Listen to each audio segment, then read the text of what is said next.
Salut, bienvenue sur ma chaîne. Et aujourd'hui, je te le donne en mille, chanceux, on va parler de... Non, ils l'ont vu sur la vignette, on va parler de Master of the Air. Et ouais, les maîtres de l'air.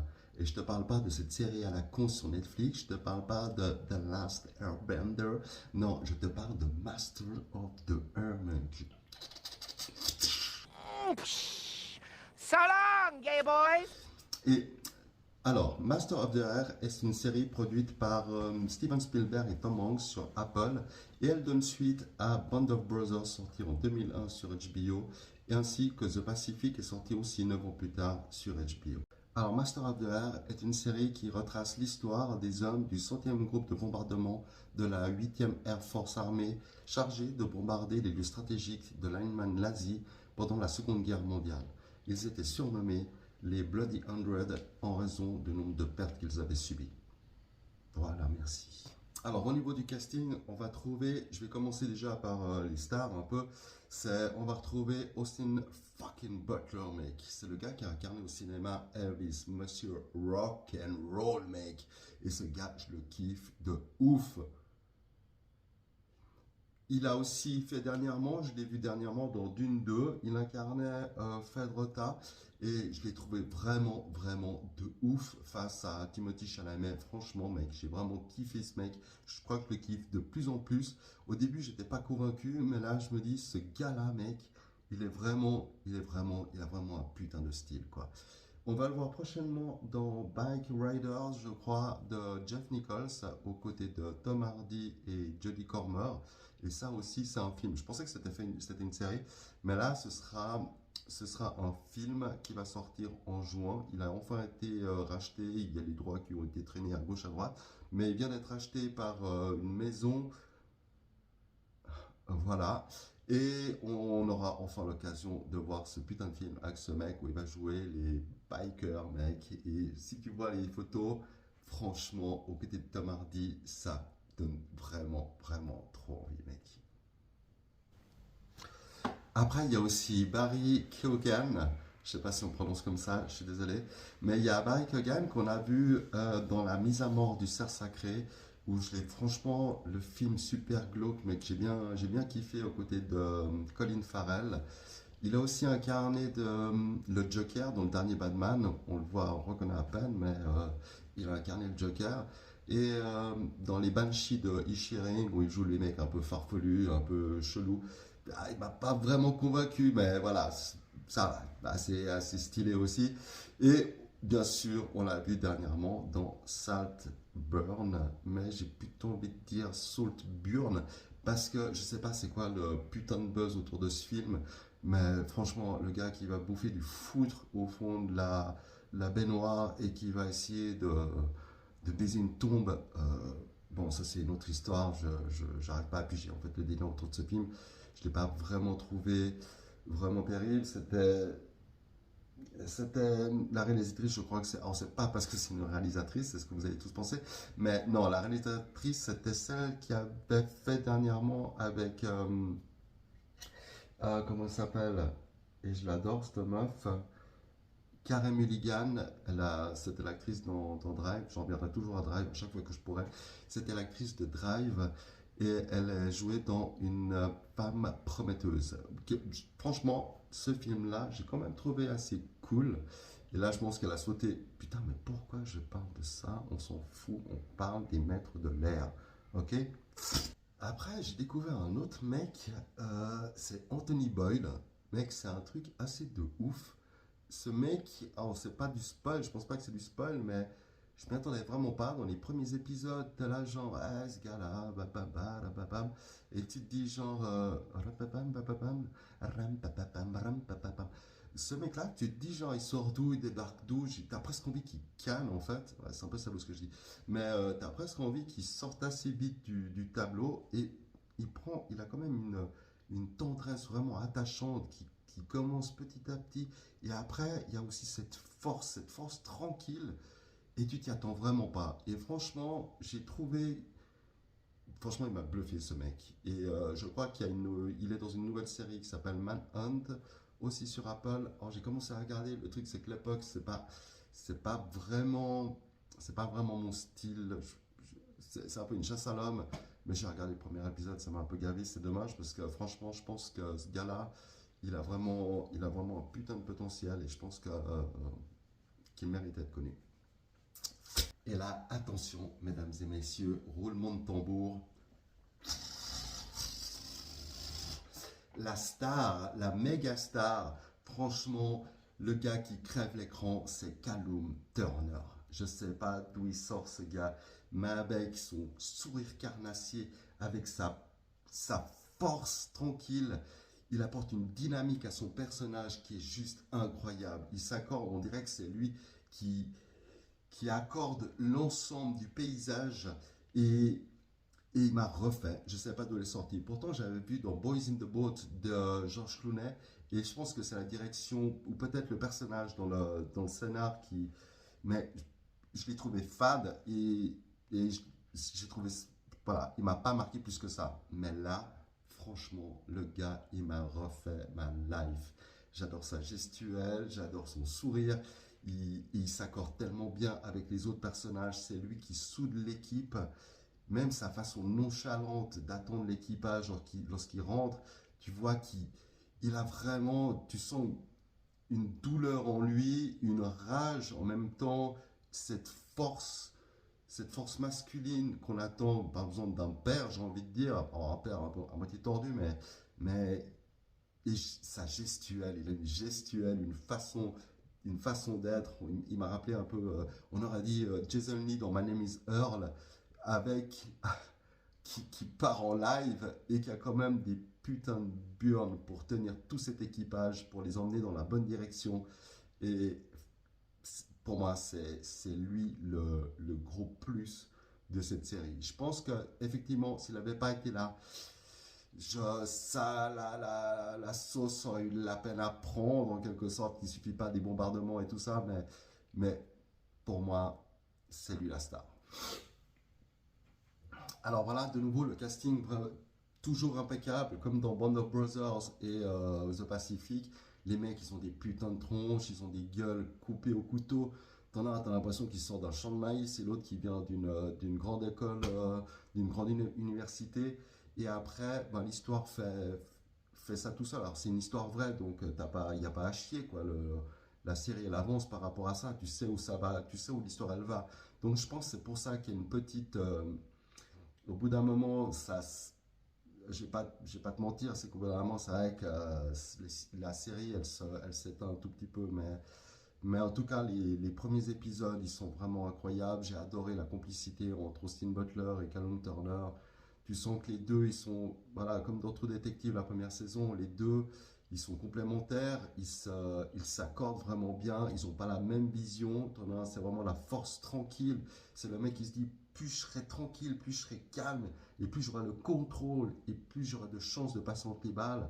Et l'autre, c'est qu'une question de chance en fait, c'est qu'une question de chance, et j'ai pas vraiment le choix, alors je me déboîte la gueule, et j'y vais, je prends tout à la déconnade, parce que fuck off, et c'est ça que j'ai trouvé vraiment cool, parce que les deux personnages te donnent les deux versions différentes que tu pourrais avoir, les deux visions différentes, en tout cas moi, c'est comme si en fait tu devais choisir entre l'un et l'autre, et les deux ils sont vraiment complémentaires, ils te donnent une vision de cette histoire qui balance d'un côté et de l'autre. Et j'ai trouvé vraiment ça incroyable de voir cette série. C'est ce que j'avais besoin en 2024.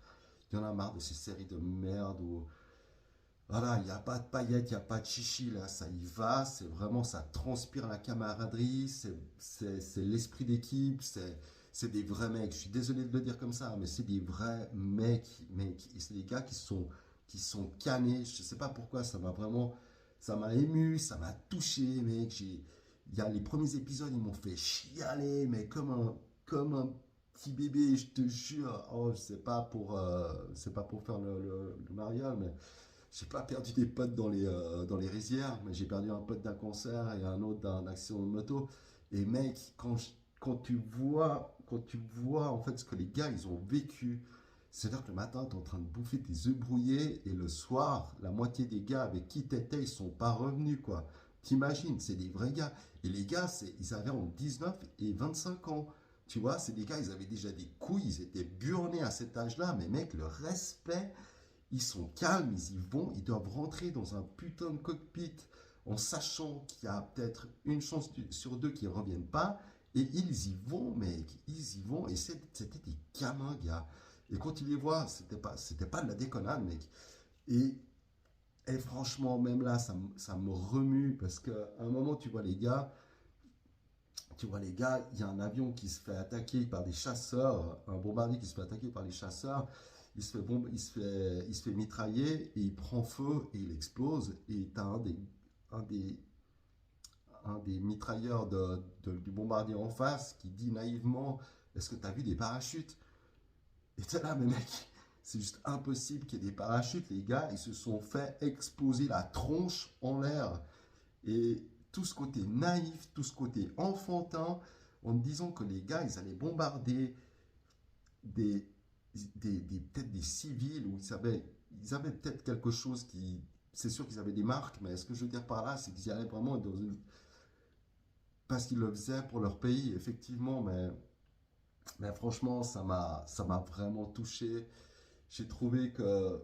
Alors, ça m'a pas fait le même effet que dans Band of Brothers, parce que j'imagine dans Band of Brothers, les mecs, ben, tu pars au front et tu as peur de te prendre une grenade, de marcher sur une mine ou de te prendre une balle dans la tronche, tu vois.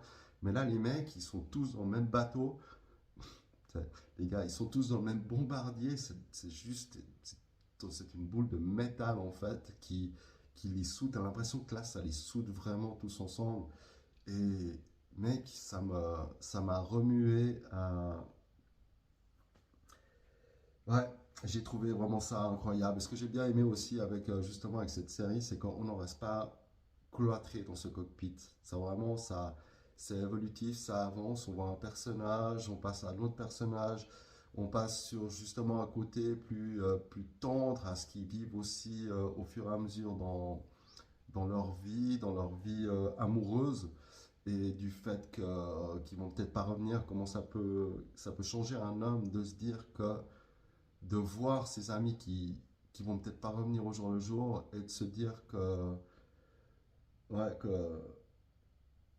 ben, que la mort peut les toucher à chaque instant, quoi. C'est vraiment, franchement, ça m'a pris aux tripes et comme je te dis, quoi, c'est pas, t'as pas une folle qui débarque au milieu, là. Je sais pas pourquoi je fais ça, mais voilà. Franchement, c'était vraiment la série qu'on avait besoin en 2024. C'était couillu, c'est burné, c'est des vrais mecs, ils sont beaux, ils sont magnifiques. Et c'est, comment on dit ça c'est un putain de dommage, mec. C'est un putain de dommage qu'ils ont fait à ces gars qui se sont battus pour la liberté. Je comprends bien, tu vois, je veux dire, mais ils se sont battus pour quelque chose dont ils pensaient que c'était vraiment la liberté. Et c'est un putain d'hommage à des personnes qui ont vraiment vécu. Alors voilà, maintenant quelques mots pour finir. Pour moi, la série est juste magnifique. Le côté le réalisme qu'ils ont apporté au combat de l'air et tout ça, franchement, c'est bluffant. C'est à couper le souffle, je te jure. C'est vraiment un truc de malade. L'histoire est magnifique, les acteurs sont magnifiques.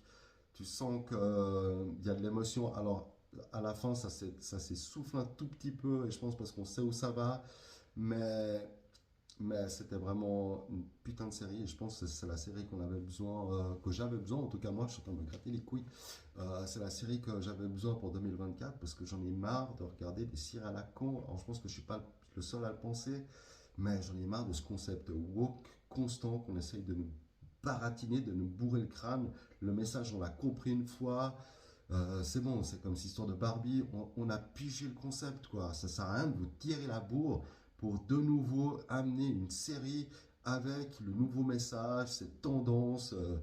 C'est comme, voilà, j'attendais aussi True Detective, la quatrième saison de True Detective. Et mec, je m'en suis pris plein la gueule.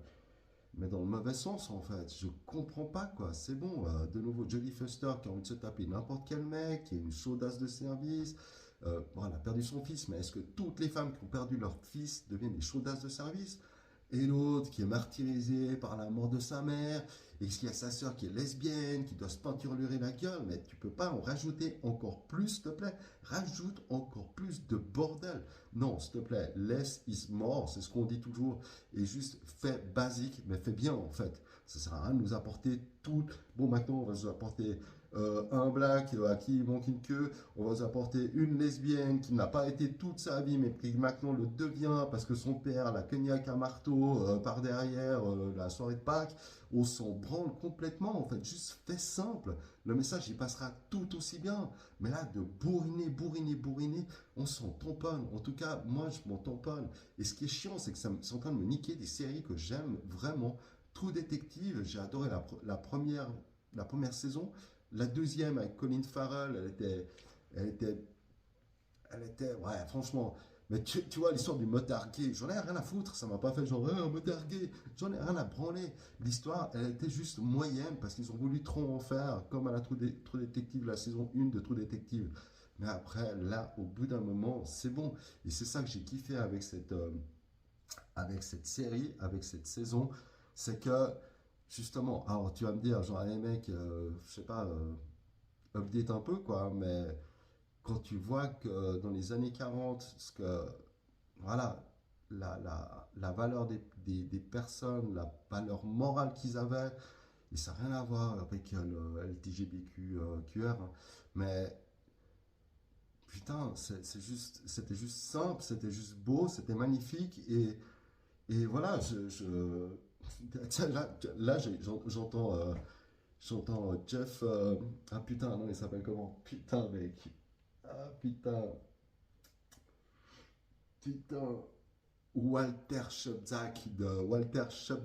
de, ah, de The Big Lebowski, pardon.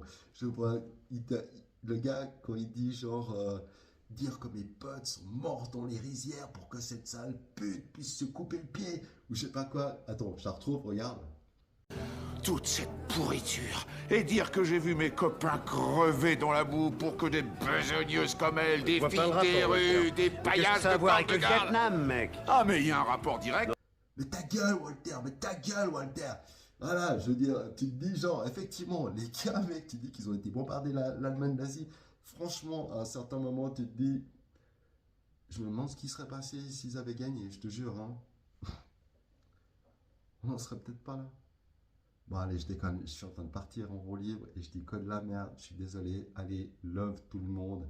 Cette série, c'était une très belle série, un très bel hommage. Et j'attends la saison 2. Il n'y aura pas de saison 2. Non, effectivement, ils sont tous scannés. Je pars en roue libre. Ok, allez, à bientôt. Bye bye.